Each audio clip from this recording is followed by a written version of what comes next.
Well, let's broaden this out to Europe, because you've helped found the Democracy in Europe movement. Now, there was a late Scottish novelist, William McIlvanney, who was very sympathetic to the kind of politics that you stand for, who once said, when you get the left gathering in a room, the first thing on the agenda is the split.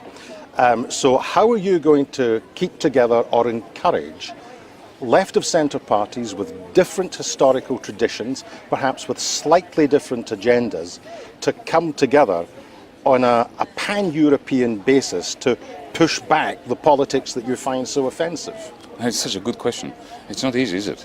Because, think of the Christians. They divided into multiple sects from the beginning. The left, anyone who wants to change the world in the direction of what is good and proper, whether they succeed in doing it or not, that's another matter. They end up splitting, and this reminds me of the opening sequence in Monty Python's Life of Brian, your description of the situation.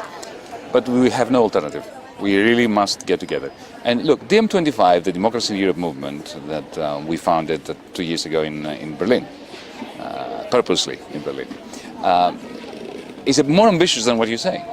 Because we're trying to rope into this discussion people who are not on the left, people who are apolitical, who are members of the Green movement, who are liberals, even progressive conservatives, because we have this deep fear that we are now experiencing a 1930 moment.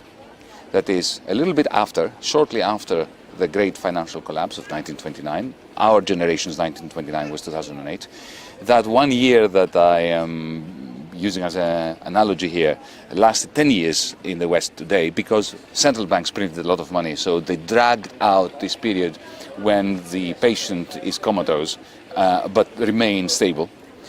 And now we see, just like as if in a postmodern 1930s, the rise of the nationalist international, the fragmentation of the political center, liberal democracies in deep trouble, and absolutely no sense of hope that we can have a conversation as Democrats, so that despite our differences, left, right, liberal, conservative, Marxist, whatever, we can actually address the four crises that are destroying our countries, whether our country is Scotland, Greece, and these are private debt, public debt, poverty rising up, and very low level of investment in the things that humanity needs.